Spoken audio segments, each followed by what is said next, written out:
So now we are at the key part of the FTxSDG challenge. As you can see here from the FT studio, what we have is our awards that are ready for you to be then delivered to your houses if you are part of one of the individuals that, of course, individual teams took part to the challenge, but also won the competition. And we have 3 of them. Maybe we can put the awards full screen for me. And what we have as well is some of the awards that will be directed to the startups that that took part to the other side of the competition. Thanks to the Seedstars bootcamp, you also are now entered in the final competition, and 6 of you won the Seedstars FT challenge from the startup category. I also have here connected with me, because we are going to start from the individual category for the day, my colleague and the director of business development, Caitlin Clark, that you met on the first day. Thank you, Caitlin, for joining us. Thanks, Virginia. Happy to be here. Hi, Caitlin. And we're really excited because this is, Caitlin has been the head of the jury this morning that has been evaluating the individual pitches that were presented to us. The deadline was this morning at 8:30 a.m. You submitted your videos, and now we have 3 winning teams.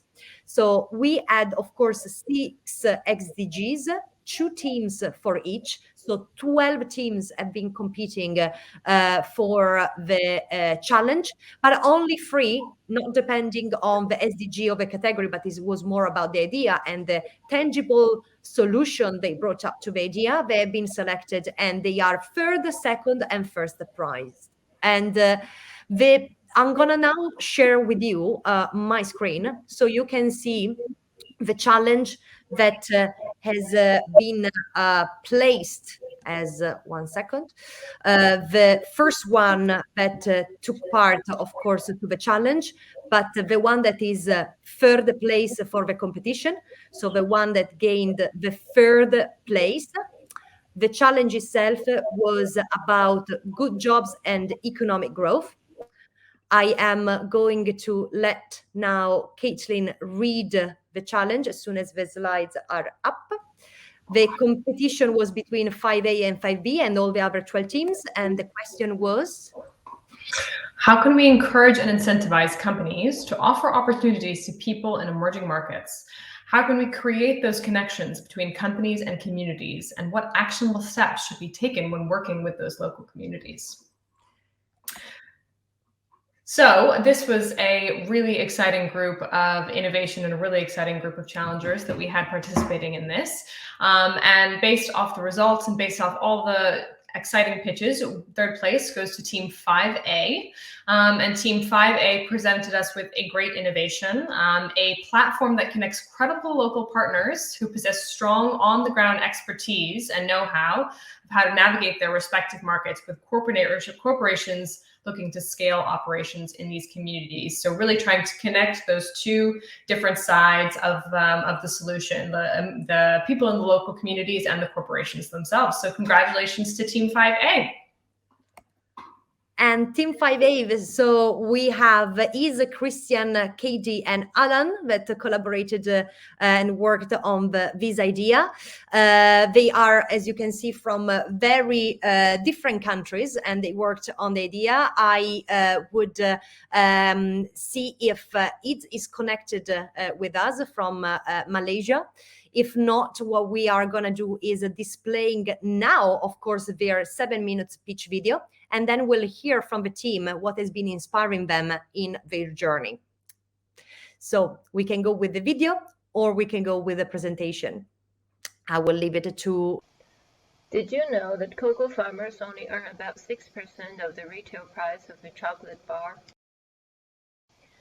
Our mission is to connect businesses and cocoa farmers, starting with Ghana.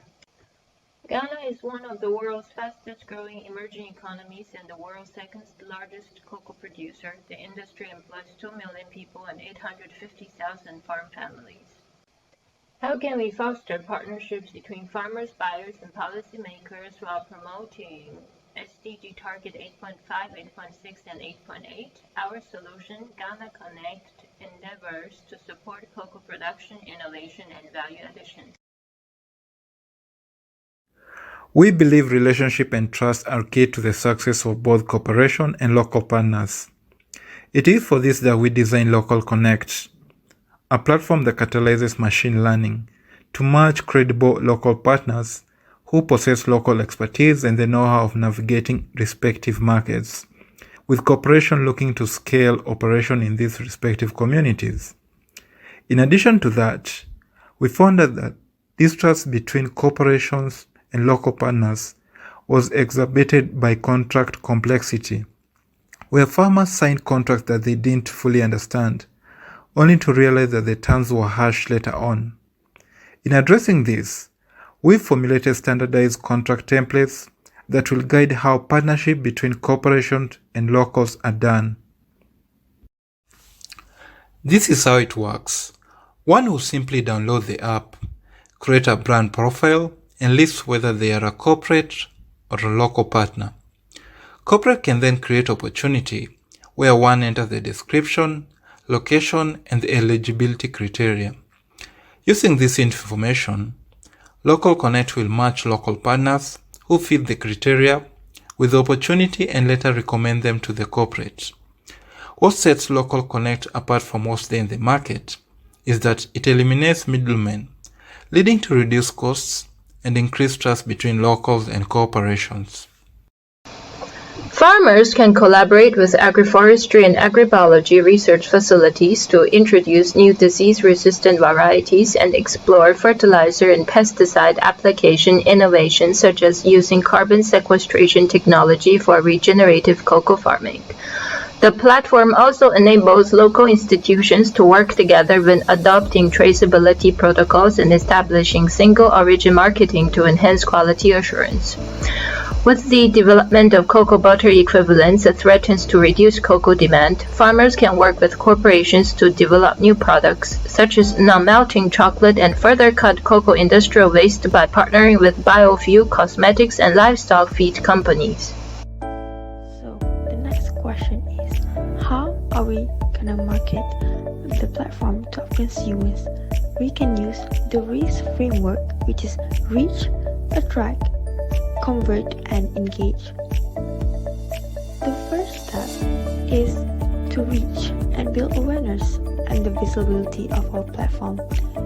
The strategy will be the utilization of digital marketing through the usage of search engine optimization and social media. With the ever-increasing internet penetration and users in Ghana, more and more people are switching to the digital side of the world, making this move more viable. The second step is to attract through better localized collaboration with the Farmers Union and Trade Group. We aim to attract new cocoa farmers to use the platform, making it easier for them to trade and have more autonomy of the business. In addition to the word of mouth strategy, which is also highly effective, especially in a very heavy cultural country like Ghana. The third step is to convert, which involves converting the audience into paying customers through competitive pricing, which allow the farmers to have more profits on the exports through the elimination of middleman exploitation that usually occurs in the industry. We also provide collaboration opportunities for the corporate companies to build relationships with the farmers through the platform, which is highly attractive. The fourth one is to engage. Aim at a long-term customer engagement and communication, which is to develop a long-term relationship with the first-time buyers and to build customer loyalty as repeat purchases using communication, social presence, and email with and direct interaction to boost customer lifetime value. We will also provide 24/7 customer service, including any training necessary for the farmers to use our platform, hence they are supported and build trust along the way. So, how is the financial outlook of the platform? First and foremost, our main revenue stream will come from freemium subscription, where our users will get basic or limited features at no cost, but then charge at a premium for supplemental or advanced features, which are crucial for the development of the farmers. The second one is from commission-based income, while we will also only charge 3% to the value of the export, which is significantly lowered compared to us using middlemen, which is around 60 to 70%. Next, our expenses mainly covered the development costs and maintenance for the platform, marketing figures, salaries, legal and professional fees, and also include training costs. Will be on the ground reaching out to the local farmers and train them on how to use the site. Last but not least, the financial projection for the next 5 years. As an impact-driven team, we are more focused on creating the social values which are precedent to the economical benefits that comes from it. It can be seen from the graph that we will break even at the end of the third year after the launch of the platform, with ever-increasing value of profits after that. Last but not least, this is our roadmap where we aim to reach these milestones in the next 5 years.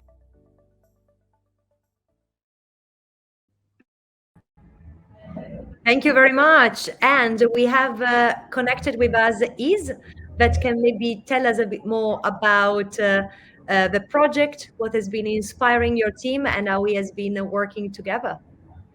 Hello everyone, my name is the team representative of Team 5. First and foremost, my team and I wholeheartedly want to thank the judges panel and the organizing committee for selecting us as one of the finalists. Connecting one to another, our solution revolves around cocoa production in one of the world's fastest growing emerging economies, Ghana. Taking into account the importance of trust and building relationship between companies and local farmers, cocoa production innovation and value addition, marketing strategy, as well as the financial evaluation, we created our platform, Ghana Connect, which promote SDG target 8.5 to achieve decent work for all, target 8.6 to reduce youth unemployment, and target 8.8 to promote safe working environments. As an impact-driven team, we are more focused on creating social values which are precedent to the economical benefits that comes from it. We also believe that this will have positive impact on other SDG goals such as SDG 1, poverty, SDG 10 on inequalities, SDG 12 on responsible production, as well as SDG 9 on industry innovation. Our mission is to help companies to do so by connecting business and cocoa farmers and empowering them one bean at a time. Again, thank you. Thank you very much, Is. I don't know if Caitlin has any question for you, maybe about you working from so many different parts of the world, all connected. I'll leave it to Caitlin. Yeah, it was so inspiring to see what an international group you have. How did you guys manage to collaborate across all those different time zones and countries and all those different ways of working? We definitely utilize the use of Google Drive and also a Zoom platform, and sometimes and our main connection is through WhatsApp. So everything we update through WhatsApp, everything that we're doing, and if we have any more new information, we just put it on WhatsApp, and everyone is just informed of the whole progress, which is quite good. Amazing job! Congratulations. Congratulations, and thank you so much. Also, just a reminder for the audience out there, these is not the part of the startup competition. So these were not pre-existing teams. So we created them throughout the challenge. So you actually met on Monday in terms of like working together. You found out about your challenge question on Monday morning in London time zone, and you came up with a challenge before basically this morning. So thank you so much, and also thanks for all the effort in terms of like the video and trying really to innovate such a meaningful topic, and of course the SDG itself. So congratulations to you and the team. You're going to receive your third prize. So congratulations for now, and of course your pitch is going to be displayed as well on the Financial Times website. So congratulations. And now, Caitlin, let's go to the second place. So I have my screen shared here. And the second placed challenge and the team had to tackle this question? So they were tackling the question of how do you reduce inequalities between the host communities and refugees? For a chosen developing country, what action-based strategy would need to be implemented in their current system to achieve this? As I'm sure many of you know, this is a very pertinent question in the world we live in today, where there are so many people living in refugee camps around the world. And so this was a really challenging one, I think, for the teams, and they did a fantastic job in tackling it. So Virginia, can I go ahead and announce the winner? Yes, yes. All right. So the second place winner goes to Team 3B, who worked on the Global Refugee Responsibility Sharing Analytics Platform, which is a plan to facilitate and ease refugees' transitions into host communities with smart data solutions. So we were really impressed by the simplicity of this idea and the scalability of it, and how we thought that it would be something that could be very impactful in a very short period of time across many different countries, governments, NGOs, and partners, etc. So huge congratulations for Team 3B, and we look forward to now hearing a little bit more about your solution. Yes. So let's go with the video now, and let's see the presentation that they pitched to us, and then let's go to the team representative to hear more from him. Hi everyone, this is Mark from Diasporas, a wordplay on diaspora, dias meaning race platform for our global refugees, a global refugee responsibility sharing platform. Did you know that distressed migration has reached a record number of 26 million in the recent years? That is 1 in 100 people on this planet. 85% of these refugees go to poor and middle income countries such as Turkey, Pakistan, and Uganda, while the West hosts refugees only in thousands. Moreover, a refugee family is displaced for an average of 10 years, and most return back to their homes or to another country to look for opportunity, prolonging the displacement. Another facet that stems from the lack of policies and programs and attention to refugees are xenophobia that prohibits them from integrating to societies due to prejudice that scares them from stepping into schools and jobs, and anti-immigration laws due to resource management of these countries. With a clear grasp of present statistics and recommendations from policymakers, there are mainly 2 ways how we can solve this global crisis. 1, by employing adult refugees. Number 2, by educating their children. We want to make this possible by using a synchronized real-time analytics platform that provides actionable recommendations and visibility of key stakeholders.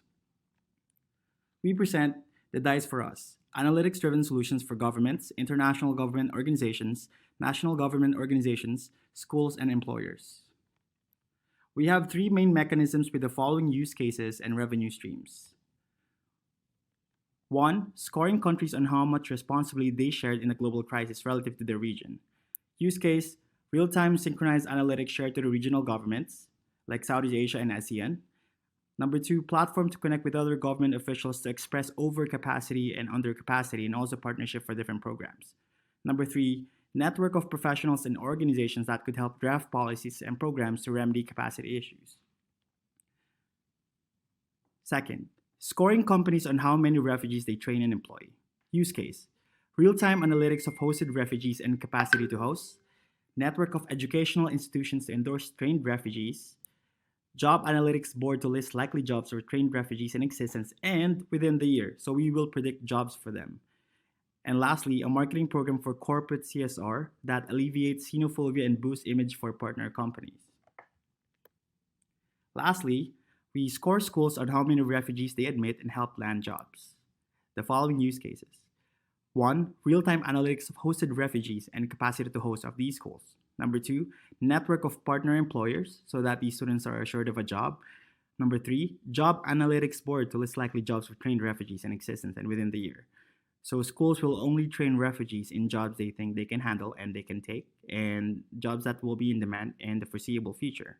Lastly, a marketing program for schools that alleviates xenophobia and boosts image and diversity, allowing acceptance in their host communities. We plan to implement a pilot in Myanmar, and a mock-up of our platform that analyzes capacity is included in the screen. It includes regional capacity by GDP, in percentage, and recommended refugees. And policies and programs for them are dependent on the stakeholders working on them. An example of scoring system is also in the screen. It discerns entities by government organizations, schools, and jobs, and has a separate analytics for each of them. In our platform, we also have a list of partners and regional statistics so organizations can truly see the impact they are doing by the minute. With our platform, we see a higher acceptance rate in just 2 years. This includes indexes in employment, education, and resettlement for these refugees. And here's how we're planning to do it, along with some statistics that truly measure the impact that we see. So imagine, in every 100 people you meet, one person somewhere in the globe is deprived of a good quality of life. Would you rather have them feel that they are carrying the weight of their shoulder, of the world of their shoulder, or have their backs? Thank you for listening. Again, this is Mark Balms from Dice for Us. This is a prospective real enterprise we are building. Please do connect with us if you think you can help. Thank you. All right, so thank you very much. And we see here J-Mark connected. So maybe you want to say just a few words about your pitch. You are live. Where are you connecting from? I'm connecting from the Philippines in a car. So I'm having some. I can share some words about the. Yeah, of course, please.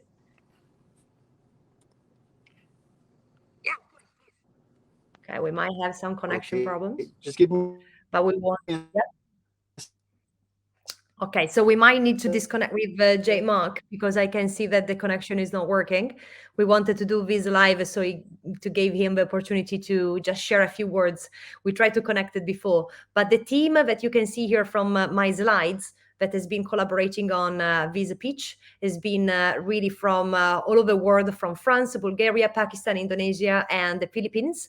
So I think it was, as Caitlin was mentioning before, really even easy and simple idea, but so needed in terms of like a database. And it was one of the key parts that we requested in the challenge was really to consider data and analytics. So I think it's been quite interesting to see this solution that grabbed the second place. So thank you very much for the team and for contributing with their ideas. And who knows, maybe in the audience there is definitely someone from the different teams, but as well other startuppers and entrepreneurs that might be intrigued in collaborating with this team that came out with this idea literally in less than 48 hours. So congratulations, I just keep repeating it because for me it's amazing.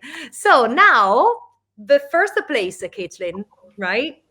Yes, here we are. We're at the first place. So we can talk through the challenge that they were addressing. This was the challenge all around climate action and a new economy in Amazonia. So the challenge that they addressed was how to use tech to bring sustainable economic development to Amazonia while also prioritizing biodiversity. You and your team are supposed to indicate how to speed up economic growth and give the people of the Amazonia the tools to be able to defend against deforestation and improve education. So this was a challenge that really focused on one specific part of the world and simultaneously being able to respect their local ways of working and their local ways of living while also encouraging economic growth. And the presentations were very impressive. So can I go ahead and read the first place? Yeah. All right, first place goes to team 1B, and they offered us the solution with working with farmers in Peru to slow down deforestation and prioritize biodiversity. Their innovation was all about capacity building and protection of indigenous businesses through what they called the recirculatory aquaculture system. That's quite a mouthful, RAS, to enable biodiversity protection. And we were so impressed by this innovation in all kinds of ways. First of all, just the sort of the simplicity of the infrastructure and the way that it would be implemented, the creativity of that. And then above all, we just thought the quality of the pitch was amazing for what you were able to create in such a short space of time. This really seemed like something that was so slick, so professional, and that you'd really thought through all the different angles of how this could work from A to Z. So huge congratulations to the team. We're so impressed. And I think it'd be great for the rest of the participants to be able to hear more about this innovation. Yeah, let's watch the video. Thank you. Take a deep breath.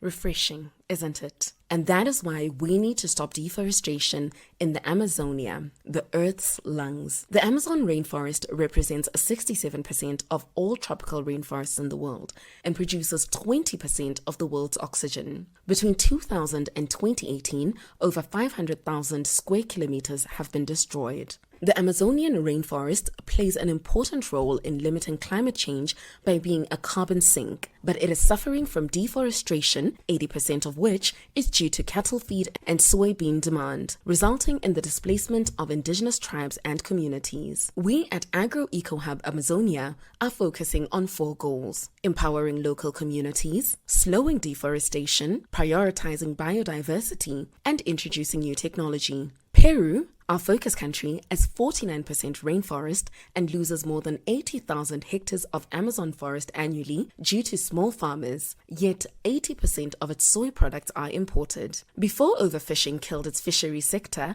Peru had the world's most productive fishery. It is also ideal for deforestation intervention because its government is actively trying to stop deforestation, having recently signed the Glasgow Leaders' Declaration on Forests and Land Use at the just ended COP26. 2064, the year that the Amazon rainforest will be wiped out, taking with it 20% of the world's oxygen production. How do we stop this? We at Agro-Eco-Hub Amazonia bring you the solution, a way to build and advance indigenous businesses while enabling biodiversity protection. The recirculatory aquaculture system adapted for soy farming. Simple, scalable, affordable. This is the solar-powered recirculatory aquaculture system, also known as RAS, where we farm fish sustainably and use the waste product of the fish farming to optimize soybean farming in order to slow down the need for deforestation. The tilapia fish tanks are connected to automatic feeders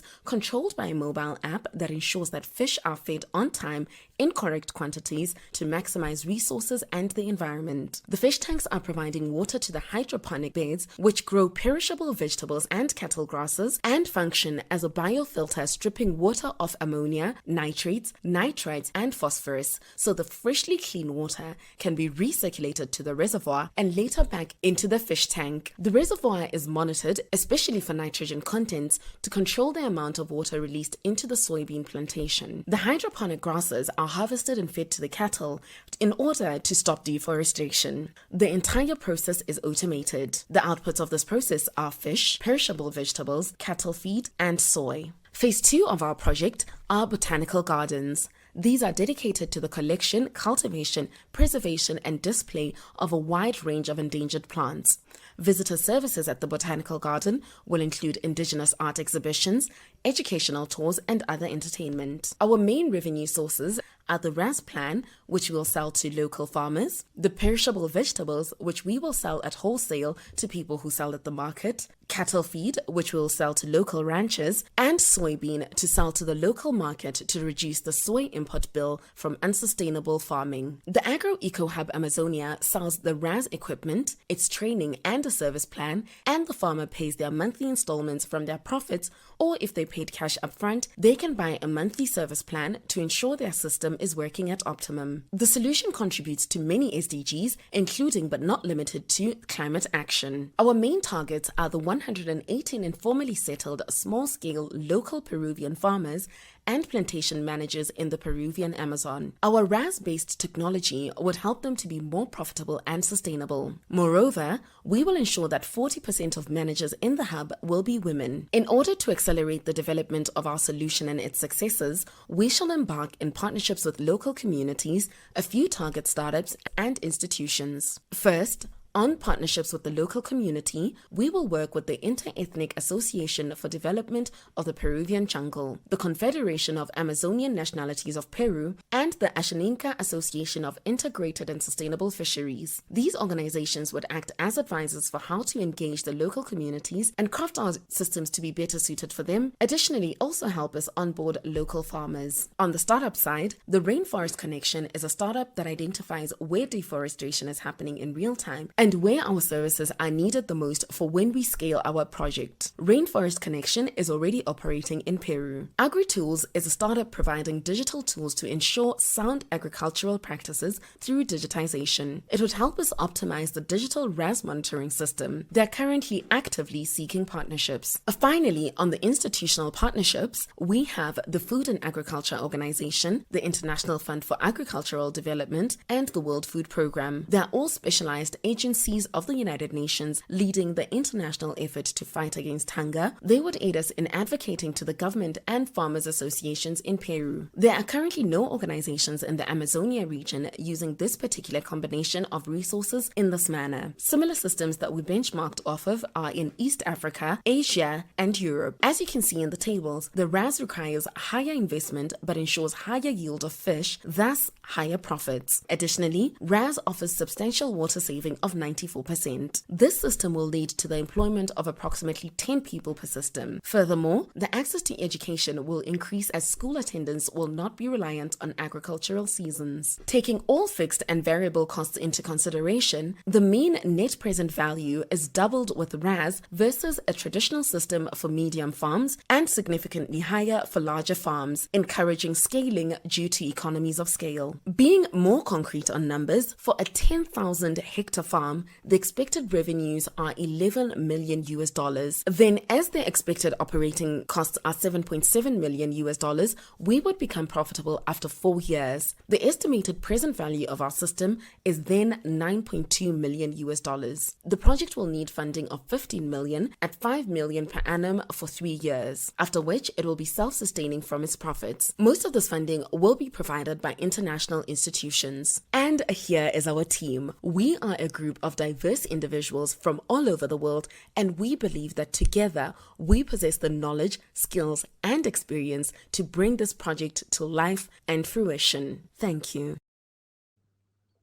Oh, wow. Thank you very much. And we have here connected with us the team representative, Pato, from Botswana, if I'm right. So, Pato, I will leave it to you to maybe tell us how you've been working with your team. Hi, Virginia. To start off with, well, my name is Pato and I'm the team rep. We just want to say thank you so much to the Financial Times and the Seedstars representatives, our co-challengers, and everyone who made this possible. How we worked together, a lot of reliance on Zoom and a lot of reliance on WhatsApp, extremely late nights. I think last night we had a 9-hour-long call that kept some people up until 3 a.m. And just, I think all of us believing in what we're putting together and thus investing the effort and the time into the project. Thank you so much. Amazing job. Really, really incredible innovation and clearly so much teamwork going into this. So congratulations. And thank you so much. Maybe just to name your colleagues. So we have Maria Vittoria from Italy, then there was Matthew, Pato, Tololupe from Nigeria, and Dominica from the UK that have been working with you on this challenge. Maybe can you tell us a bit more what has been inspiring you to basically build such a, well done presentation and idea? I mean, I don't know if you saw the chat on the website, but yes, you're connected here, but you're really receiving a lot of clap from the audience out there.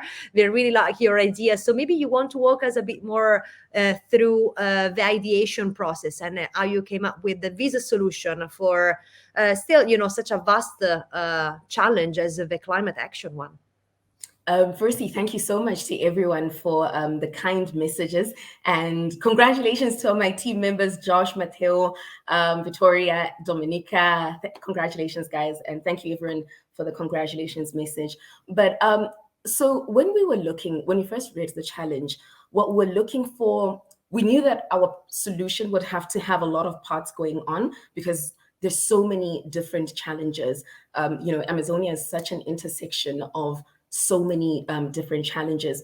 So we were looking for a solution that not only addressed the results of deforestation but also the causes, because if we're addressing the results and not leaving out the causes, that's a bit of a problem. And we're also looking for a solution that would balance that with ensuring that the people of Peru and the Amazonia are served and their livelihoods are supported, while also ensuring that this will result in economic growth for Peru. So it had to be a solution where everyone at every level wins. And this meant that we had a lot of debates, we had a lot of research that went into this. We have a team member called Josh, and his thing was always, you have to ask questions, you have to keep asking questions. So we asked questions from all angles, from a funder's perspective, why would it be important? From a question that we kept asking is, why is this important? And thank you so much to our mentor Yunji Park. She also, I remember after we had the session with her, the one word I took away was why. Through our research, we found that this was feasible, and there are already potential investors and funders and even partners with different resources who are looking for a project like this, which has a high budget, but also has scalability and potential for profitability. And then it gave us hope that through partnership, collaboration, and a shared goal of just addressing the climate crisis, we could get it together. And maybe do you have just a few words here in terms of like your vision for the future? Are you willing to keep working on this idea, maybe? Listen, all of us are very, very passionate about this. From the work and the amount of work that we put in, a lot of us professionally, this aligns with where we the careers we're trying to pursue. So definitely would be open to seeing this become a reality. And yeah, if people want to hold our hands as we make this a reality, because we think it's feasible, we'll definitely be open to that. Fantastic. Caitlin, do you have any other question for Pat or the team? I don't have any other questions, but I just wanted to say congratulations. And I think that in particular, your kind of the way that you articulated that you looked at every aspect of the problem and sort of said, why would investors be interested? Why would individuals be interested? That's such a great framework for being able to create a solution, and also something that, you know, will attract eventually investment and have a strong business model. So I think it was just really well thought through, and I'm sure that we'll have legs in the future if it's something you want to pursue. Thank you so much. Thank you so much for the platform. Again, to the team at Financial Times and Seedstars, we know it's been a lot of work. Thank you so much. Thank you to the judges, to our mentor, Yunji Park, from the Agro Eco Hub Amazonia, as our project team is called. We say merci, grazie, and thank you. Oh, thank you very much. Thank you very much, Pato. Awesome.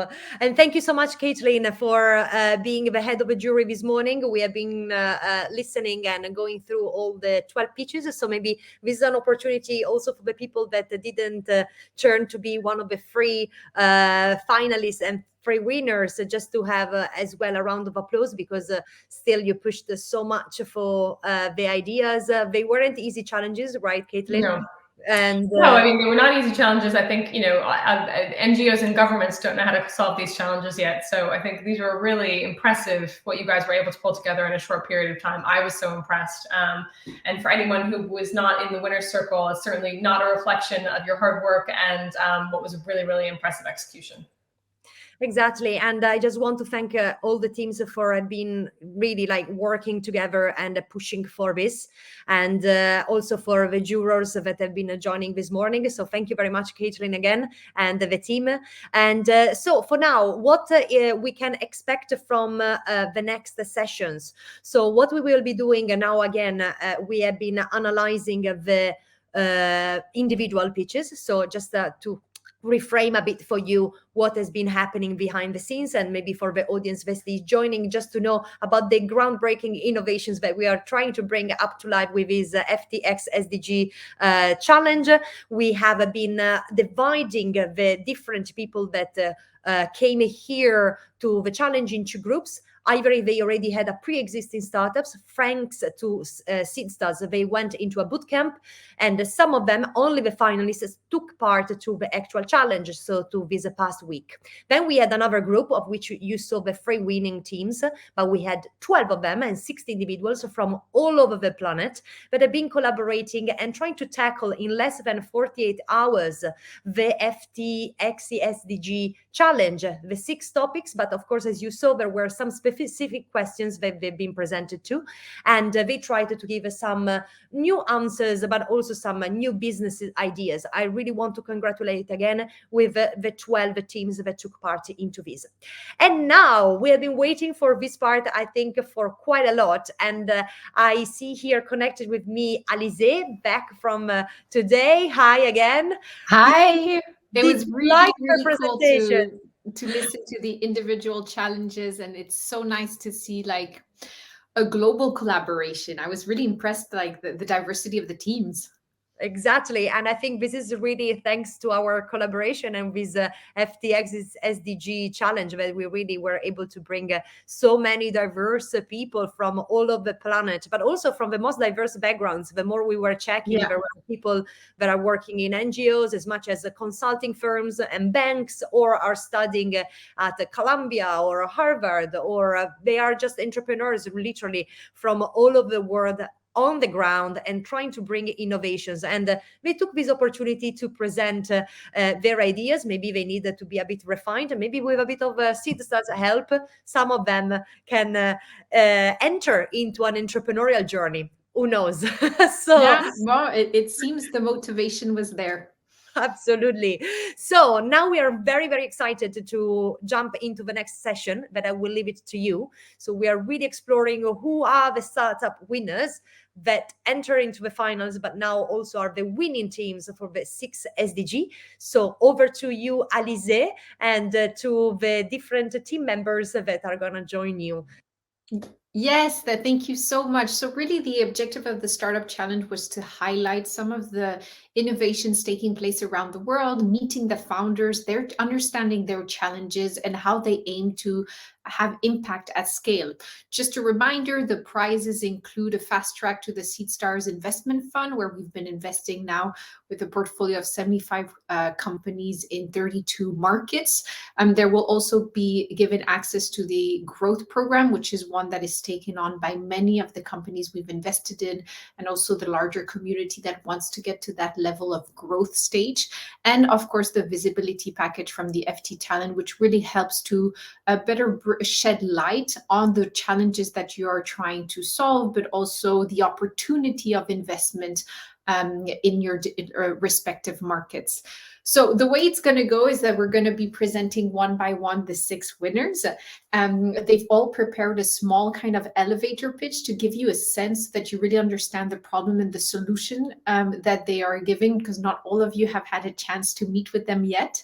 And then we'll be discussing all together to better understand maybe their entrepreneurial journey and give us a better insight on their respective industries, because we're really going to be going around the world across very different thematics. So let me maybe present to you the very first winner of our very first track, which is the SDG Gender Equality. And the winner is Divya, all the way from India, with her company Pinky Promise. So congratulations again for this.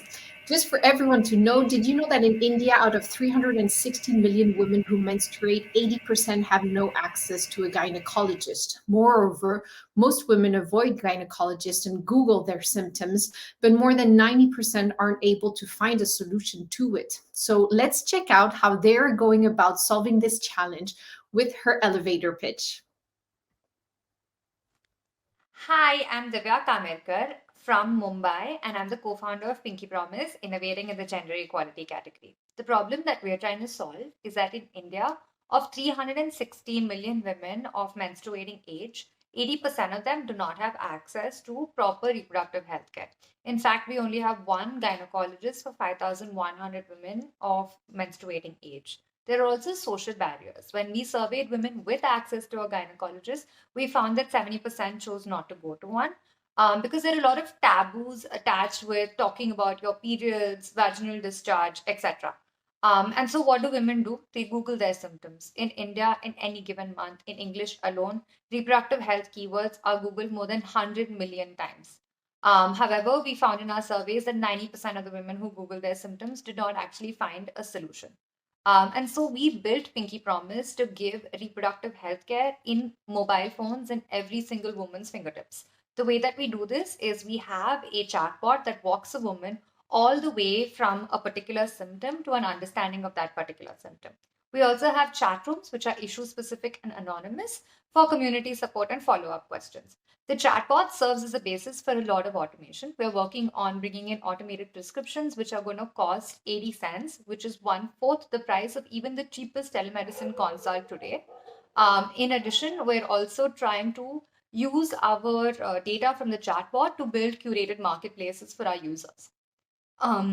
In terms of our team, I have 7 years of healthcare experience. Rima, our gynecologist, has been a gynecologist for 8 years. Rahul, our co-founder, also codes. And Tanmoy, our tech manager, has been coding for the past 6 years now. Together, we're working really hard to ensure that every single woman has quality and instant reproductive healthcare on her fingertips. I hope that you can support us in our mission. Thank you. So we're very excited to have our first winner. And before we get into the conversation, I think this was the kind of the objective of presenting to you already the elevator pitch, so we can really deep dive in some more curious question. So before bringing Divya on the panel, we'll be presenting all the other winners so we can have everyone together. So up next is the Climate Action SDG. The winner is Safe Earth Clean Technologies, also from India. You see, almost 90% of people who have considered buying a solar power plant do not go ahead with the purchase. Over 50% who do buy it and are not happy with the project. As a result, users may even end up being cheated, and the adoption of solar has been slowed down in the process. So Safe Earth is here to tackle that issue, and let's hear about their solution from the founders themselves. Hi, this is Harshit Poddar here, and I'm the co-founder of Safe Earth Clean Technologies Private Limited. We're a team based out of India innovating in the Climate Action SDG. Renewable energy is today the cheapest source of power in most places around the world. Yet, 9 out of 10 people who want to buy a distributed solar plant never end up making this purchase decision. Additionally, 67% of all distributed solar plants are not able to meet basic quality checks. On a deeper study, it is obvious that the transition to clean energy is very cumbersome and error-prone when considered from the perspective of the end user. The result is that the world continues to pump billions of tons of carbon into the atmosphere, and climate change continues to become a bigger problem. This is the problem that we're trying to solve at Safe Earth. Hi, I'm Kaustubh and I'm the CTO at Safe Earth. So essentially the way we are solving this problem is by digitizing the entire life cycle of the solar power plant, from conceptualization to procurement to installation, as well as maintenance of the plant. So our marketplace helps the user find the right solar plant for their need, the best vendors who can provide the installation, and eventually helping them get the best deal possible. And then our platform SolarFlow is used to manage and install solar power plants. And we as a platform are the only one globally to bring all the stakeholders of the entire ecosystem at one place, and thus increasing the efficiency and transparency for the consumer. As a result of which we are able to save 10% in terms of cost, 50% in terms of time, and reduce the errors to an absolute zero. Hi, I'm Anuvrat Sabu, the co-founder at Safe Earth. Our platform has been used by leading corporates like the CK Birla Group to switch to renewables. This switch has resulted in the removal of 120,000 tons of carbon dioxide equivalent every year from our atmosphere. Our platform, the SolarFlow, is being used by the leading EPCs in the country to construct thousands of megawatts. Our non-profit wing, the Safe Earth Foundation, teaches the ideas of sustainability to underprivileged children through sport, thus ensuring the next generation of climate warriors.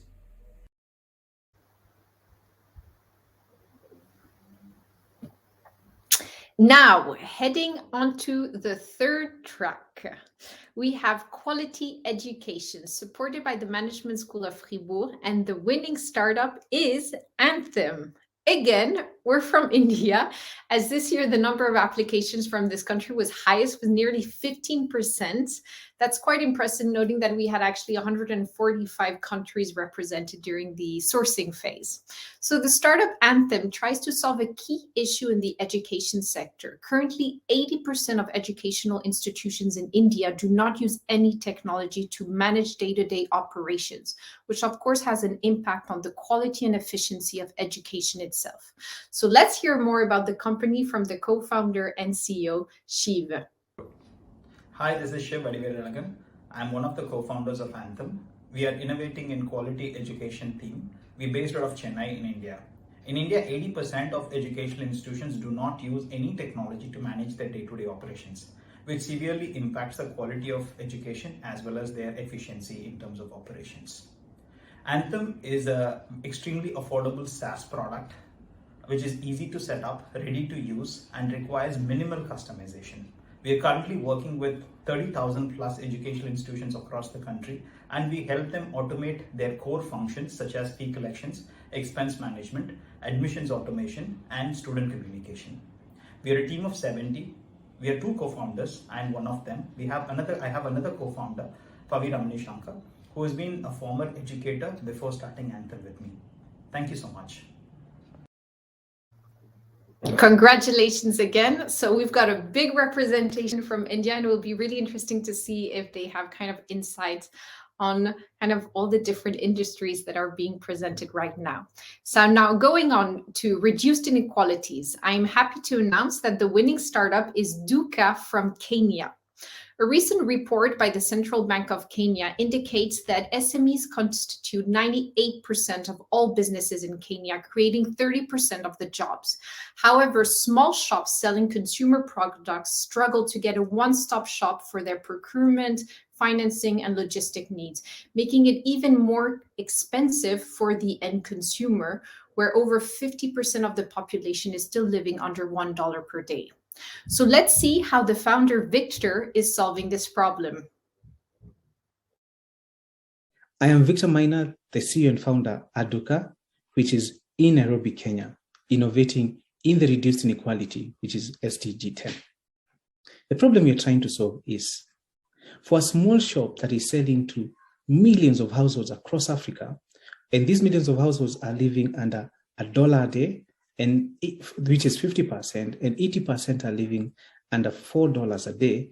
They have challenges when it comes to procurements, when it comes to logistics of the goods or movement of goods from manufacturer to them. And lastly, when it comes to financing, they also have challenges of enough funds. So what Duka is doing, and the solution that we're creating is, we have created a tech solution that allows these retailers to shop directly from manufacturers. Why is this important? One, it brings about reduction in terms of inefficiencies, reduction in terms to the final cost of purchase by the individuals, and finally, it brings about convenience. This is very important to us because then it's taking money to the people that need it, which is the end consumer that are living under, as I mentioned, $1 a day, 50%, and 80% under $4 a day. The team at Duka is myself, the CEO and founder. Then we have Catherine Masolia, who's a VP of Operations. We have David Zangwenyi, who's a VP of Tech and in charge of, churning the nice products that you're seeing. We have, of course, Dudu, who is the head of people. Then we have Elkana, who's the head of finance. We also have, lastly, Tanya, who's the head of product. Thank you very much. Congratulations. And now we're going to go from Africa to Latam for the fifth SDG. We're actually flying over to Colombia to celebrate the winning startup Tree. Indeed, local brokers make it difficult for 99% of the population to access the stock market. Small investors have always been banned from the game. So Tree has partnered with the Colombian Stock Exchange to develop the first trading app in the country. And let's hear the pitch directly from the co-founder, Carlos. Hello, my name is Carlos and I'm co-founder at Tree. 3 allows retail investors to buy US and local stocks in Latam. Since launching 9 months ago, we have onboarded 41,000 investors with 15 million in assets under management and processed nearly 95,000 transactions, where in average, our users increase their balance by 3 times after 6 months with Tree. Investors love Tree because we are the first and only fully digital solution. We charge 3 per transaction with 50% margin and have no minimums.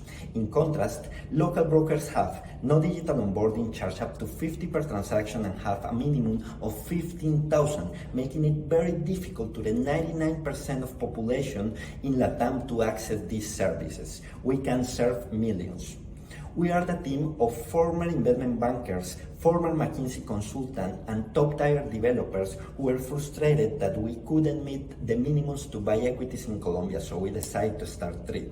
We also have world-class investors and advisors as Bilbao Brothers from Rappi and Trora, Kate Hiscock from Cibo, Freddy Vega from Platzi, Fabian Gomez from Fruana, Maria Echeverry from Muni, among others. Over 300 million people in Latam have extra income to invest, and with user trading on average 10 times per year, this represents a 9 billion revenue opportunity for Tree. To this day, we have raised 5 million from world-class investors as GFC, Y Combinator, Goodwater Capital, Sinai Venture, Magical Fund, Soma Capital, Harvard University, among others. Our main priority is to rapidly scale Tree in Colombia and perform a strong launch in Peru and Chile, where we already have tech integration with the exchange and local brokers. We are Tree. Thank you very much. Very cool pitch. And last track, the SDG Good Health and Well-Being. The winner is Medal from Latin America also. There are millions of premature deaths by non-communicable diseases.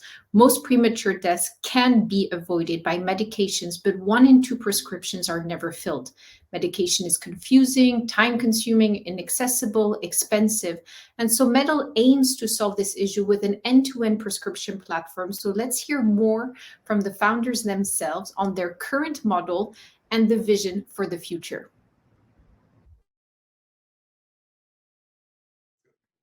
Hi, I'm Kiran, and this is Edward. We started Medal to solve the problem that 1 in 2 prescriptions globally are never filled, leading to millions of premature deaths from non-communicable diseases. So Medal allows doctors to electronically prescribe medication, which is then filled on the Medal app. We then dispense that medication in our in-house dispensary and deliver it to the patient's door. This saves patients time, saves them money, increases their access to life-saving medication, and also allows them the access to information and education that is so lacking in the current process.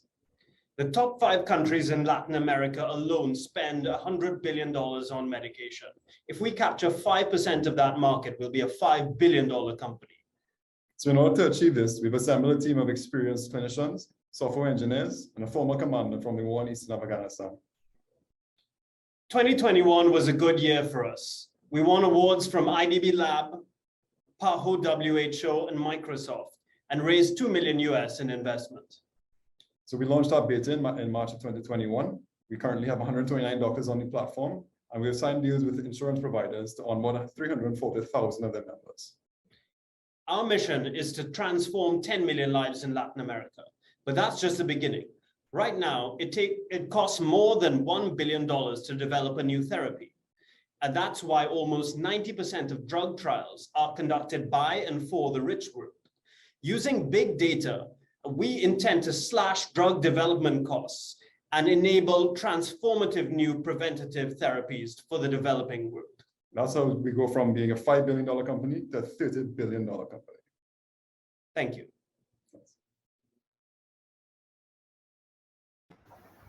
Thank you for the big numbers in terms of their vision. Maybe Virginia, over to you so we can set up the panel. Of course. Thank you very much. And thanks to all the founders that connected with us now live, no matter your time zones or where you are. So we really wanted to bring a bit of live situation here, as if we are all meeting in a virtual room and finally meeting each other. We met your ideas, and now is your opportunity, of course, to meet you as founders, as people, and also as innovators. So I will leave it to Alizé to manage this panel and lead this panel with some questions. Just a quick reminder for all of you winners.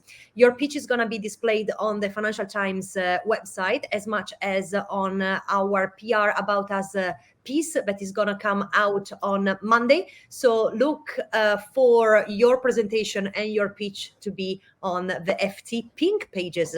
So I will leave it to you with this little news for you. To you, Alizé, for leading this panel, and I'll jump in with a question from the individuals for all of you. Yes, thank you. And talking about pink pages, maybe let's go straight to you, Divya from Pinky Promise. What really interested me, and I think what could be interesting for all the viewers, is how did you come up with this idea? Like, how did you decide to invest the next years in this problem? What's the story behind? Behind Pinky Promise is honestly a long time coming. The reason I even started getting interested in reproductive healthcare was because of my own diagnosis of polycystic ovaries when I was 16 years old. At that point of time, there weren't any resources available, at least in India. It wasn't a well-known condition. And so I kind of had to take to the internet to search and understand how to take care of my own health. And I was only 16. So I went into university thinking that I was actually going to be a gynecologist because I realized that there was a whole need for gynecology in India. And as I worked there, as I studied, trying to complete the entire pre-med curriculum in the US, I had the opportunity to go to Tanzania in my third year, just 1 year close to finishing. And over there, we worked on this project where we were trying to understand why women from certain marginalized populations who were at high risk for HIV were actually not accessing any of the free resources that my university and several other donors were actually providing for women, to take care of their health better. And this ended up becoming the first ever report of gender-based violence as a deterrent to treatment access. Oh, wow. Thank you. In sub-Saharan Africa, and we ended up revamping a lot of the approach to healthcare in terms of having these clinics open at night, having more mobile clinics, making it more partner-based in terms of the approach to care, etc.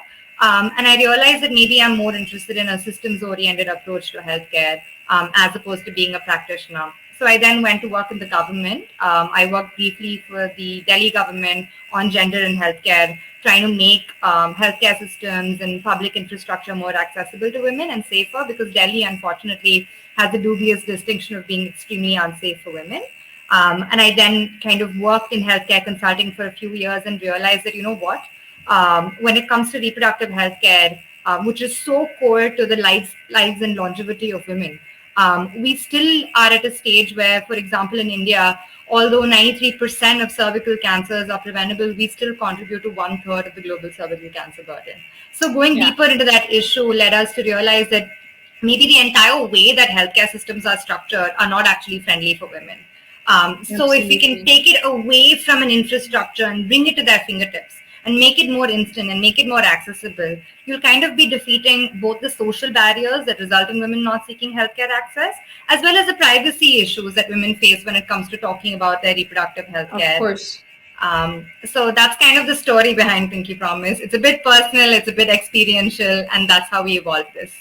No, it sounds very personal. And it's always interesting because when I look at femtech products, I see that there is still a big bias from the startup and investment community, because it's still mainly dominated by men.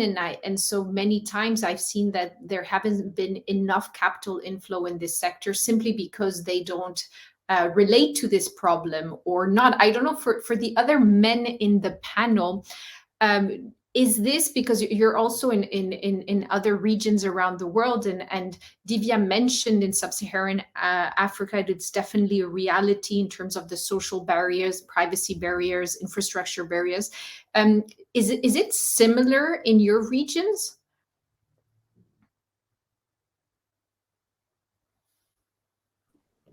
Yeah, as you mentioned, Alice, if you look at sub-Saharan Africa, it's a big one. It's still a taboo in many parts of Africa to even think of going, when you're going for shopping, to buy sanitary pads for your partner or your wife.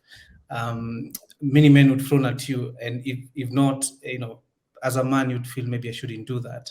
If you did it, it's really quite something as a man.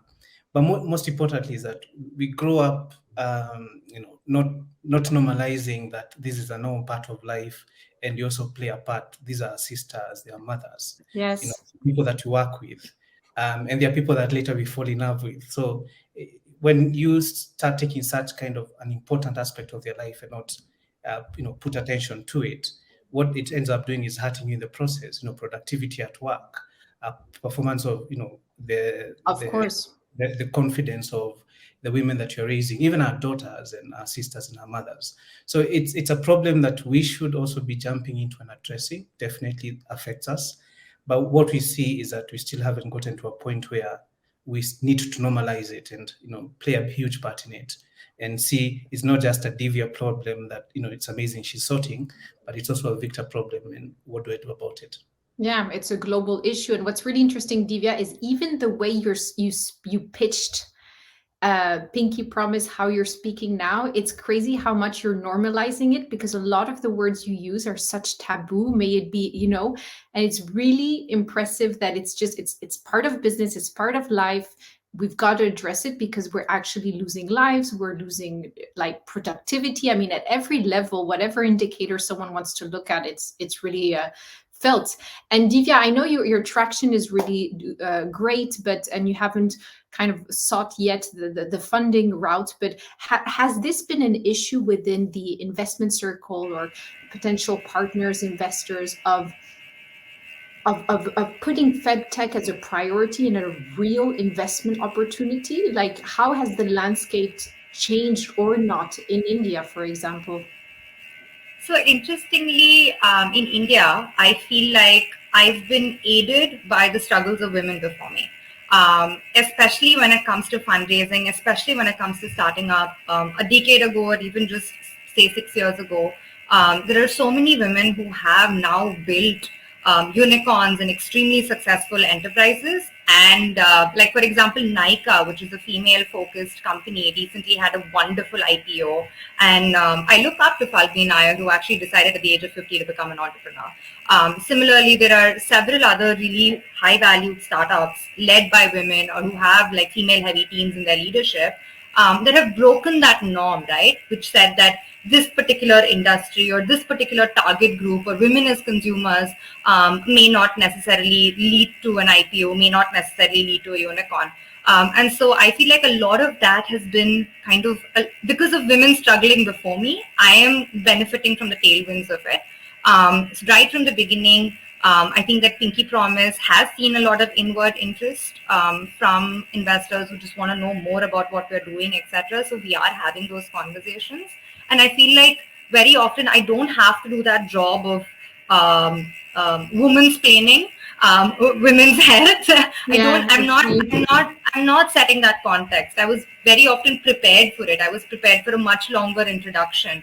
But I realized that people are like, yeah, I understand the problem. Let's, try and see how you're solving it, which was very interesting for me. A lot of the questions were deep dive into the solution, as opposed to getting some sort of a validation or getting more confidence about the problem. And for that, I am thankful for. I think that we've been lucky in that sense. What maybe, and in terms of our operating challenges as a women-focused organization working in women's health, I think it's more about, when you work with manufacturers, suppliers, etc., they're not used to doing business with women, and they don't know what it feels like. So very often, when I pick up a call and say, we're trying to white label products, the person on the other end, who's typically a man, would say, oh, I'd like to talk to your boss. And so when I say, I am the founder of Pinky Promise, they're a little startled. I am the boss. But not from an investor standpoint. But thank you for your question. That's interesting, because we have seen also in other more emerging markets, which is not necessarily the same trend in Europe or in the kind of Silicon Valley areas, that there is such a reality check and understanding of the market, and understanding of the power and potential purchasing power of women, that actually fintech is sometimes more easily adopted. So it's interesting to see how it's going to play out, and hopefully it will be more and more led from regions that you represent.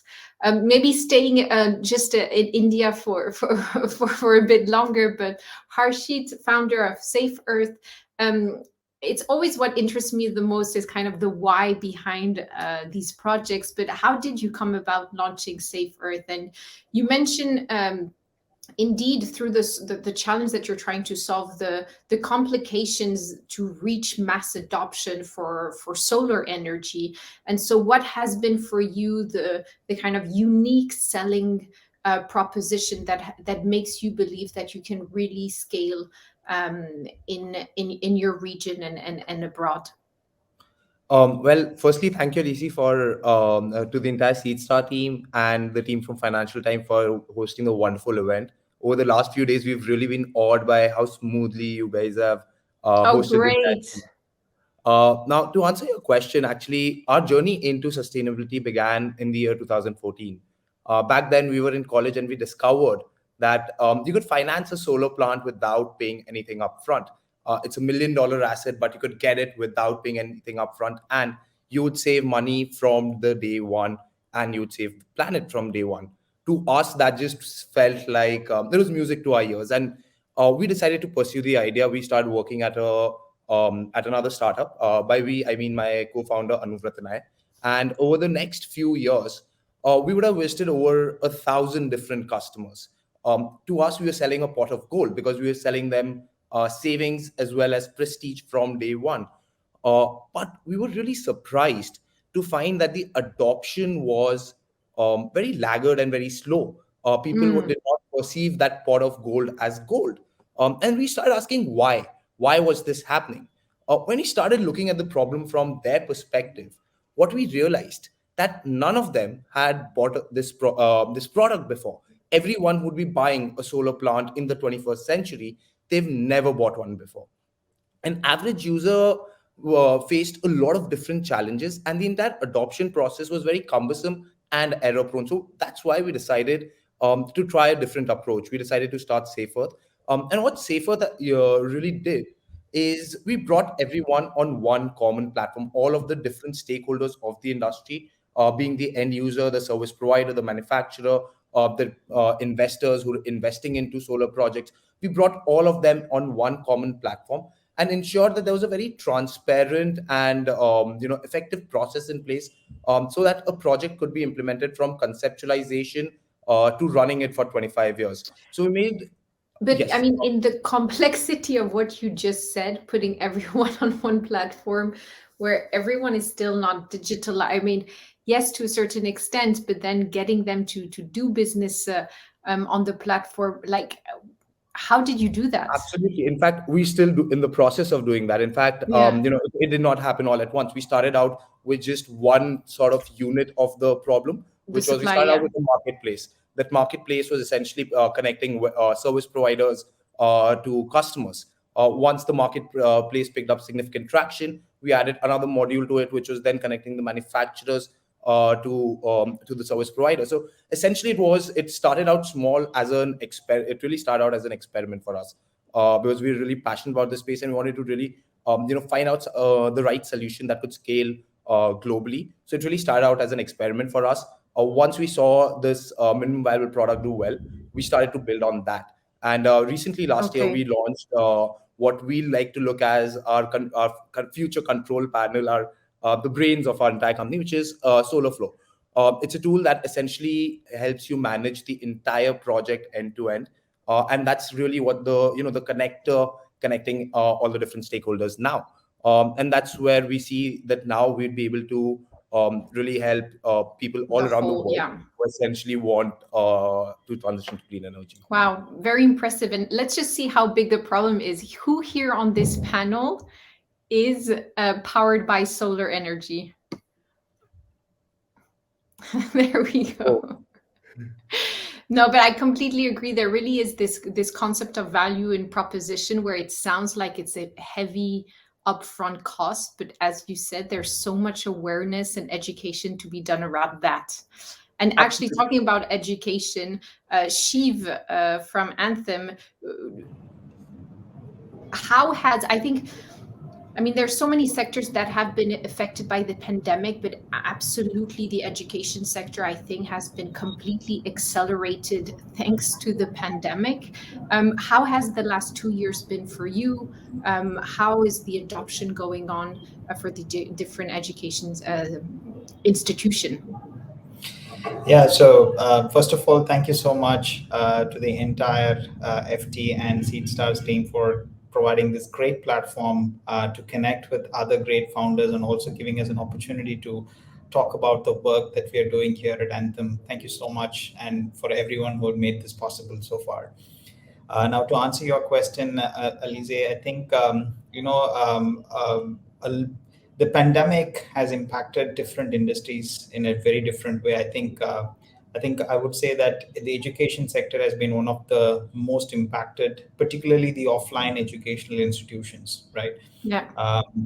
Because it's like, in India, if you talk about it, a lot of the industries that have been impacted by COVID has kind of recovered.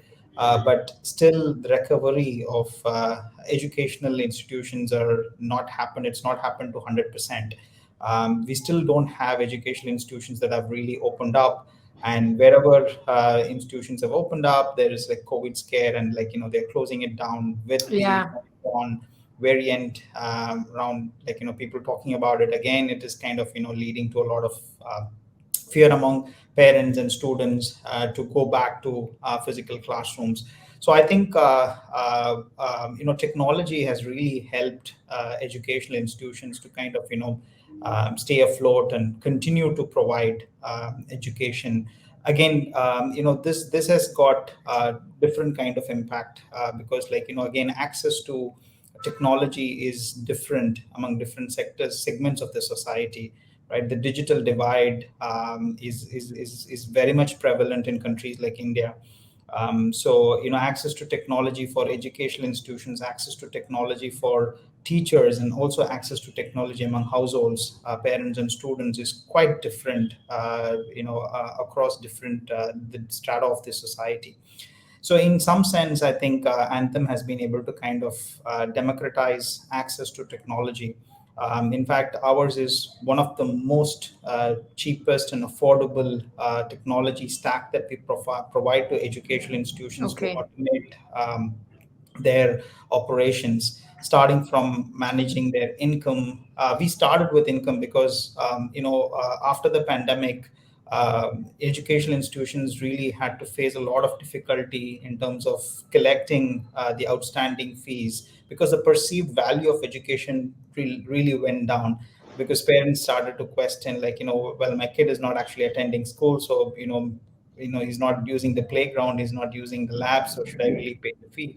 But then the cost structure of the educational institutions are almost the same. The teachers have to be paid salaries, right? So it's we wanted to really address that problem. We really provided them with a financial management tool so that their revenue and their expenses can be taken care of using technology, so that they get better visibility and control. And then we also help them with admissions automation. We're also helping them with communication, online classes, attendance, sharing study materials, homeworks.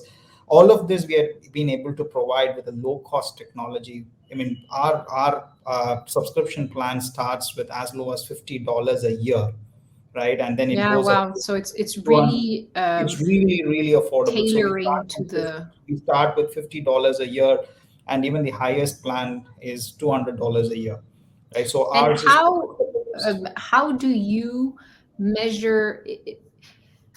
We're still quite a new generation of impact-driven entrepreneurs, and it's very clear how do we measure our financial metrics, which is one of the key indicators of the success and performance of our businesses. But how do you integrate your kind of impact metrics, and what would that look like for an education SaaS platform that is tailoring definitely kind of the lower end of the communities and their educational institutions?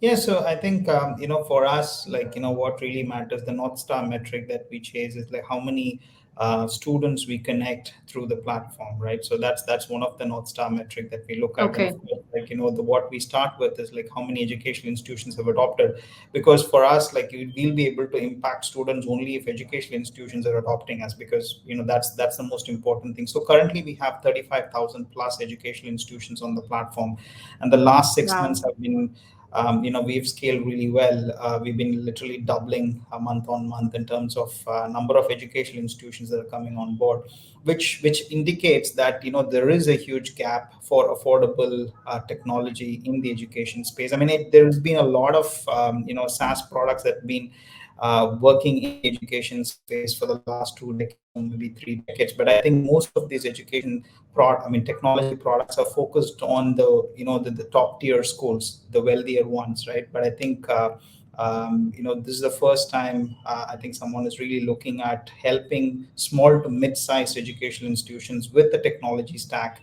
that would allow them to offer good quality education and also help them in increasing the efficiency of their operations. Interesting. And maybe moving now to Africa with Victor. It's kind of a similar question I have to Safe Earth, because I'm always very much impressed by how you simplify the level of complexity of building a platform for small shop owners and all their procurement logistic issues. I mean, when you go in these markets and you understand what it needs to represent that community and how to, because with the digital divide, with their different needs, etc., what have been some of your biggest challenges? I think you've spoken to one, Alice. But before I get into that, again, one of the things that I've really enjoyed this week is the professionalism of the Seedstars team and Financial Times team. Thank you so much. I think it's been one of the Thank best you. sessions I've been into. And again, even the ones that didn't win, we had a great team of founders that joined this competition. Now, to answer your question, I think the biggest challenge is what you said. The fact remains that the penetration of internet and digital phones is still far behind than we'd expect it to be, or rather compared to other markets. But even that, I think the biggest one I have is the trust of internet in Africa or in sub-Saharan Africa, and the trust of anything technology. So you sort of have to do a lot of education around it, which means a lot of money. Yeah. Then in a continent where not so many investors are willing to give you money easily because of also the complexity of investing on and on, that can pose a challenge. So you sort of have to have sort of certain agility when it comes to an entrepreneur, that you have to have the patience, probably bootstrap it enough for you to show the world that indeed this is something that they should back it. And part of it is a lot of education around the people that you work with. So we started sorting as Duka the problem as being logistics, movement of goods from point A to B, in this case, the manufacturer to retailer. But then we realized you just don't put an app in somebody's phone and they work on it. So you have to come up with ingenious ways of doing it better, probably even start on a WhatsApp. And once they get comfortable, then you onboard them to the app, or start on a phone call after some time, then get them to the app. Or even start with a text message and people visiting them shop to shop, teaching them how to go about it.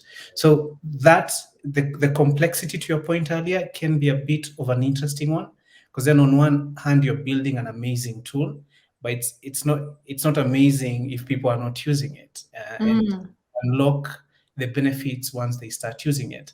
And so you sort of have to go through a process that at some point can be a bit discouraging. But if you had foreseen that situation, then you sort of have the patience even in the market to continue building for them. Then when it catches on, like mobile money, which is the first one to have been started in Africa, in Kenya even, once it catches on, then the moat that you create around it is very hard for competitors to penetrate, and then you can start building around what people already do trust. So I guess that's the biggest one. The other one is the fact that consumer spending is a huge one. So you have to make sure that as you create your app, you can start charging people subscription. The retailers won't pay for subscription. They will Yes. how great it is. So you sort of have to think of creating a cheap, if not free, app that can be used with that by that ecosystem, and sort of look for other ways in which you make money, in that marketplace situation, which is good because then it has an impact to it.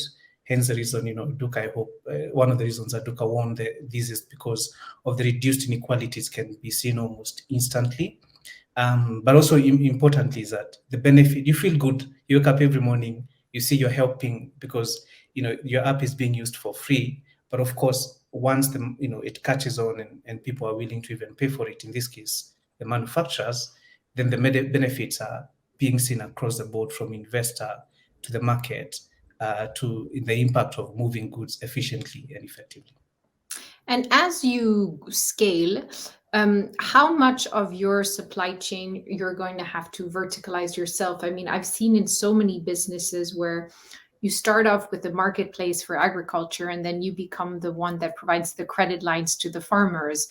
You start off by doing an e-commerce and then you have your own inventory, warehouses, etc. So how much of this is going to be a case where you're really going to position yourself more as a kind of a SaaS model for smaller owners, and it's in the data and the kind of software that you provide that's going to make the difference for their businesses? Yeah, I think that's a brilliant question because that's one of the things that we grapple with almost every day at Duka. I think Duka and many tech companies within Africa need to think of themselves as an operating system.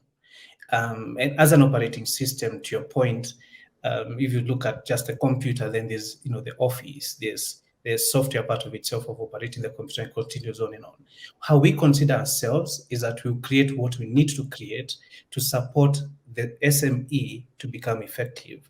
So to your point is that, for example, one of the things that we embedded is recently was fintech or financing. We realized that if they're going to buy and see the benefit, we need to also add an opportunity for them to request for financing and they pay within 4 days to 5 days. That wasn't, the goal initially when we started, as I said, was logistics. But then again, you realize that it's what they need, it's what the customer needs. And so you have to adapt your business to be able to create that. So to your point, we create then a vertical to be able to support them. Absolutely. To drive that business. Is it a new company that we form under the umbrella of Duka? If that's what it calls for, we are going to do it.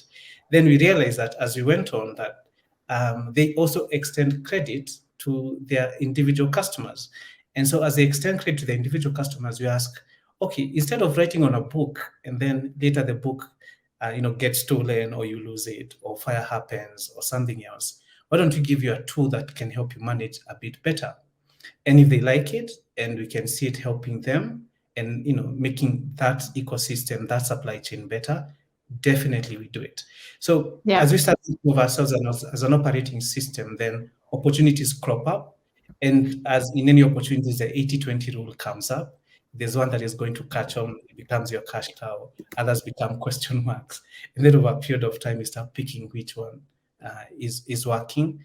And then, another one will come and take on that and make it better. But if you constrain... there's so much educating of the market and doing it yourself, which I think is also what investors must understand in that complexity. There's also a huge opportunity of dominating the market potentially because you're fully verticalized.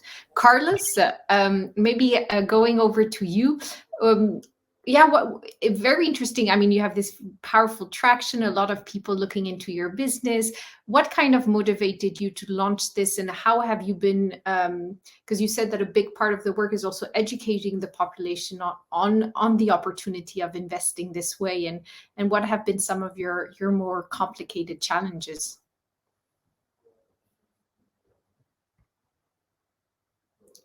We can't hear you. You're on mute.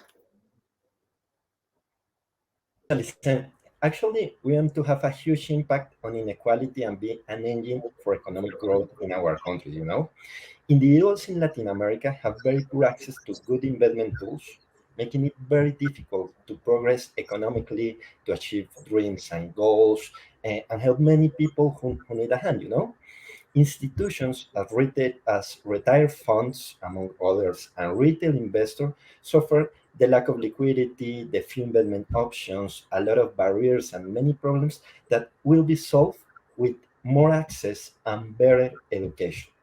And in the other hand, companies and entrepreneurs need better financing options to Yeah. provide better products and services, generate more employment, help to the economic development of our country that we need a lot. So, as we see, TREE is the solution that breaks down all barriers, that provides free financial education, which is a huge there because there's so few in our region. Culturally, we don't have like that knowledge. So we are working very hard and we almost be also like an educational startup Yeah, also. And this, absolutely, because it's clear that for you this was super interesting and you wanted to get into the market and invest, and but you had that awareness, and through your background you had that exposure, but something wasn't put in place. How do you educate the larger community? Like when you're saying in many ways you're kind of an ed tech company also, what does that look like? yeah, there is a funny point because when a lot of people comes to the app, the first thing that they ask is if we are going to educate or to teach them to make investments. But Okay. we lot we do a lot of courses, a lot of things, and the people that connect to that courses is very few. So that's where we think So there's like a disconnect yeah, completely. what happened. So we have been very active in our social networks. We, for example, in our YouTube channel, we have more than 60 hours of free educations where you can start from zero to very advanced knowledge. We are making, for example, partnerships with the Colombian Stock Exchange directly with the educational arm to provide better courses, like more dynamic. We go a lot to university. We do like travel to all the country to go to universities. We are talking, for Wow. example, with Platzi, which is a Of massive course. platform of education for all the time. So we're trying to do a lot because we see that it is like our biggest there, but we also need like that help of the cultural switch to the people that understand that you cannot make like money like from day to night, that you have to educate, that you have to wait some time, and that you have like to do also a little bit from your part. Absolutely. So that it really becomes like an investment strategy which empowers them and also increases capital inflow so that we really can see more innovations, as you were mentioning. Maybe going on to the last startup medal. Thank you for both Kiran and Edward for being here today. I know there's a lot of questions on medal, but I've got to understand how, Edward, you're being a trained chef, you jumped into this space. What's the background story on this? Sure thing. And thank you so much to everybody for organizing this. Thank you for Seedstars and the FT talent community for pulling all of this together. So essentially the story of Metal and how I sort of got into it and myself and Karen founded it was that we were sort of sitting down together, having a couple of drinks and, discussing sort of various things about life. And one of the things that actually came up was we were speaking about our grandparents and how our grandparents were sort of dealing with their medication. And, my grandfather and my grandmother, both in their 90s, Karen's grandmother is in her late 80s. And one of the things that came up was like how difficult it was for them to sort of get access to their medication. And a lot of that sort of actually fell on our mums, our aunts, Yeah. so there was this huge sort of gap in sort of access and also in information and a lot of confusion that sort of resulted from that. So we kind of plugged into the idea and sort of went back and scoured through many hours of papers and data and came back with this huge number that 50% of medication globally is never filled, and a lot of that stems from that issue that we sort of identified. There's this confusion, there's this lack of access. So to get back to answer your question, I went from food to health tech sort of by mistake. Karen actually is a banker, and so neither of us actually have a background in health or in technology. But what we did as well is we sought sought advice and sort of information from those that were already sort of in the space, from a lot of clinicians, from a lot of patients, from our own family, seeing the impact of this sort of confusing, time-consuming, difficult to access sort of system, and sort of built Medal based on that. And where do you think the misinformation or the confusion comes? Like, does it lie in the patient not proactively at the right time getting the information? Is it the farm? Like, where does it really take place? The blurred line, which can really cause, like, it's impressive the numbers you relate to kind of mistreatment and health issues. Yeah. I think a lot of it has to do with sort of time, right? I think that clinicians, doctors are sort of very time sensitive. Patients themselves are very time sensitive. So they have a situation where you sort of walk into a clinician's office, you get your prescription, they kind of give you a bunch of sort of medical jargon, and you're expected to sort of understand that. And if you have like 5 or 6 meds on that, you walk into your pharmacy, you hand them a piece of paper, and they hand you a bunch of pills, and you kind of have to go on your way. The pharmacy, which sort of originally sort of developed as this really incredible sort of tool in a patient's healthcare ecosystem, sort of moved away from that sort of importance and moved towards more of a sort of a transactional model. And what we're really trying to do with Medal is sort of break that down, break down that sort of transactional model, and really bring impact in sort of education, bring that healthcare and that continual care really back into the process. Understood. Sincerely, we're seeing kind of the lineup of questions from the teams from FT from around the world. So I think we could continue for a very long time, but we do have to end this panel at some point. Congratulations again, everyone. I think, Virginia, you had maybe a last question to ask to one of you if you ever want to answer before we close the ceremony. Thank you very much, Alizé, and thank you to all of you for really sharing your insights and your stories. But I'm gonna take a bit of a step back, as let's imagine that maybe is your younger self or the one joining here as an individual participant that wants to be you maybe in the future and is really trying to understand what is their path in entrepreneurship. So the question that maybe I'm trying to bring from the individuals community, let's say, is I want to be an entrepreneur. What is the one lesson you wished somebody has told you rather than having learned it the hard way, let's say, or learned it yourself? So maybe one piece of advice, one lesson that you have learned in your career, in your journey, that you would like to share with your younger self and maybe the other people that are watching us. Maybe I don't know who wants to answer. Please go ahead. Definitely for me is don't do it. Victor, what are come on? You destroyed the whole poetry of the panel. Unless I hadn't finished the sentence. Anyway, don't do it unless it's something that you're really passionate about, right? I think that's one of the things that I would tell my younger self. Don't do it unless it's something that you're really passionate about, and surround yourself with people that can actually support you. A support system is really important. Thank you very much. Kiran, you want to share? Yeah, I would say, speaking about being passionate, I mean, this has been said before by many others, but it really resonates. Be passionate about the problem, right? Especially in the developing world, you're going to find that you cannot get attached to a solution in any way. It's going to have to rapidly change in some cases overnight. But if you identify a really solid problem and remain kind of laser focused on solving that problem, but at the same time really open to iterating your solution and and that can be tough, right? To remove your ego from your baby, right? This thing that you've created.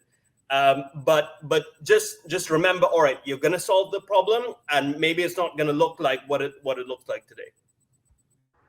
Thank you. This is very valid as well in any business journey, in any career path, anything that we have imagined maybe for our future is like adaptability is the key word. So definitely, yes. Divya, you wanted to share as well?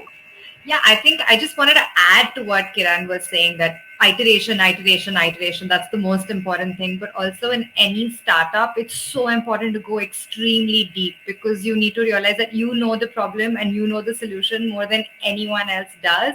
So if you have to go super deep and put yourself in the fate of the customer and truly understand that customer journey, and every time you're confused, right, like in terms of which path to go, where to see, what to do, because that's going to happen so much in the early stage, just go back to the consumer journey, go back to figuring out what they're feeling, what they're looking like, empathize with that situation, and get as much data as possible, both qualitative and quantitative, to support those assertions.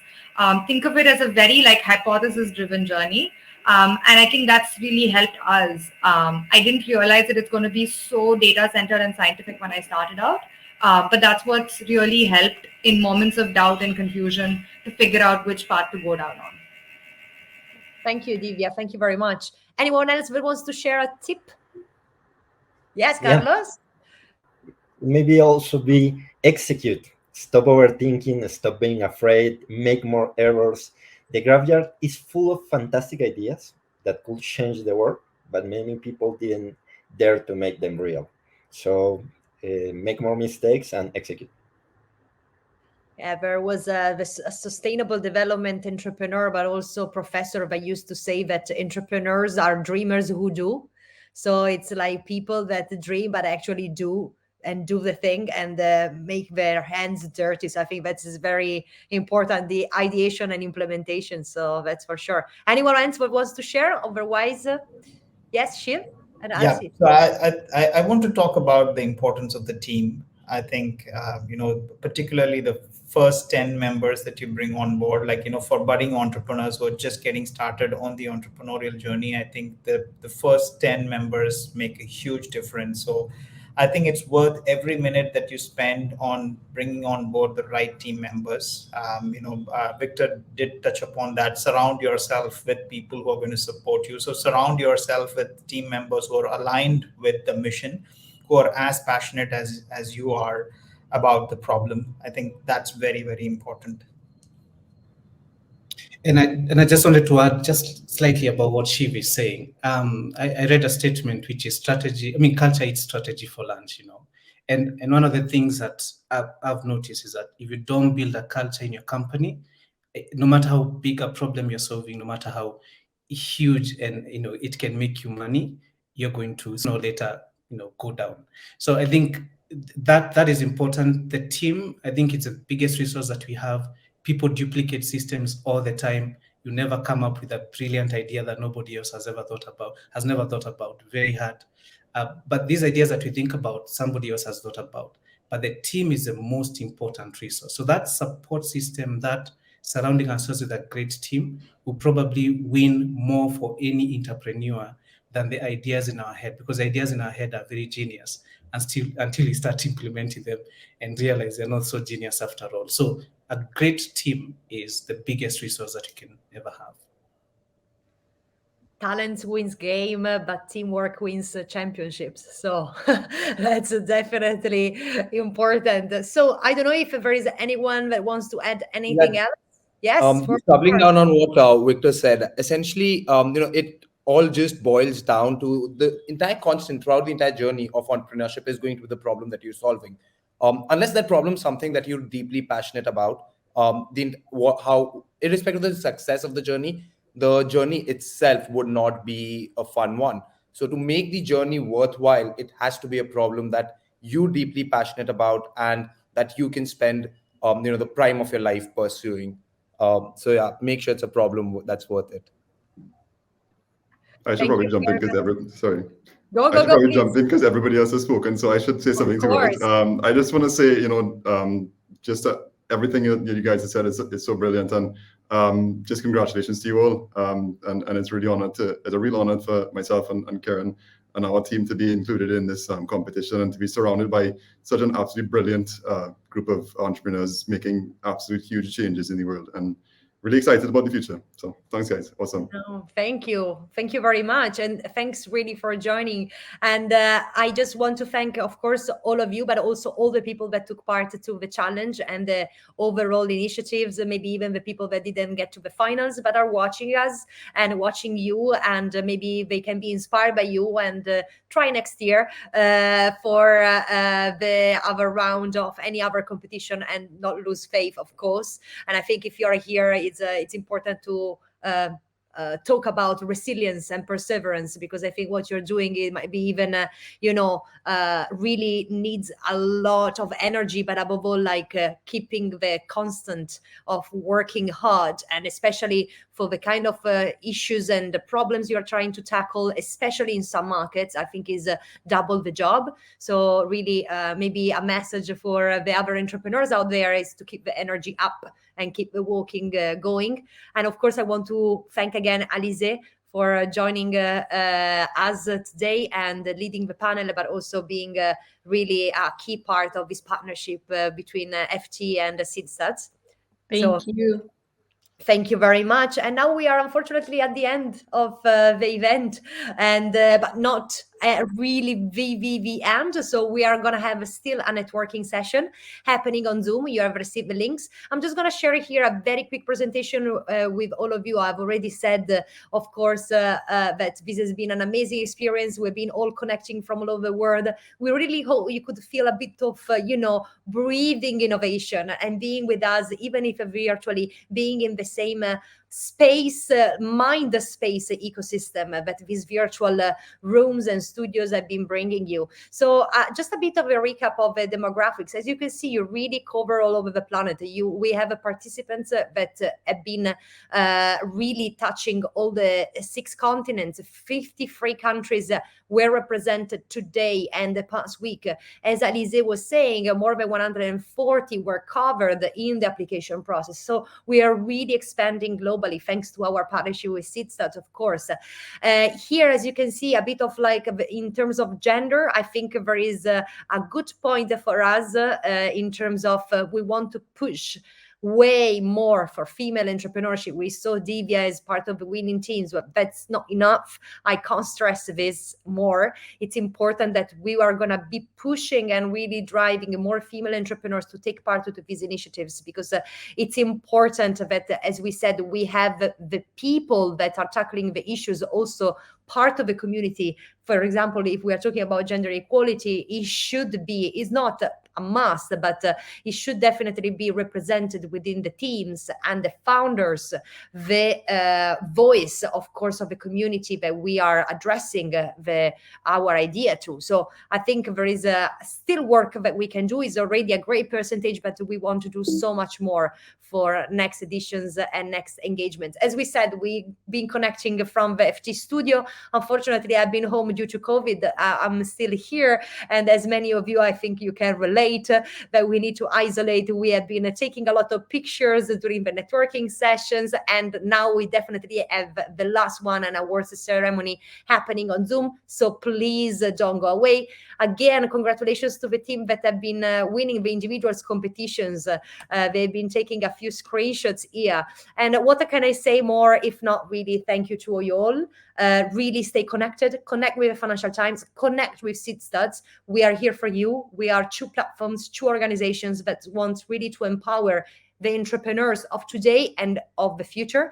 So please don't hesitate to contact us for any information and any additional engagement you would like to have with our 2 organizations. But for now, please join the Zoom call that we have for you. It's going to be another coffee roulette. We're going to spend 10 minutes with each other to know better the individuals that took part to this challenge as startuppers and the challengers. So please connect. And I see you there, because I'm going to be on the coffee roulette with the FT Talent team and Seedstars team too, joining your coffee tables, virtually speaking. So it's not going to be the same as having a coffee in our offices in a coffee shop, but let's do it virtually and let's connect and finally meet. And maybe out of these meetings, let's create groundbreaking ideas as we have been doing for the past week. Thank you so much much to the Financial Times studio team, to the FT team in general, and all the people that join the panels, and especially thanks to our Seedstars partners and all the speakers they have been inviting, and for facilitating this great event with us, and really embarking into a journey of innovation and, of course, changing the planet and the world through the SDG challenge. Thank you so much. I see you on the Zoom, and above all, I see you at the next edition.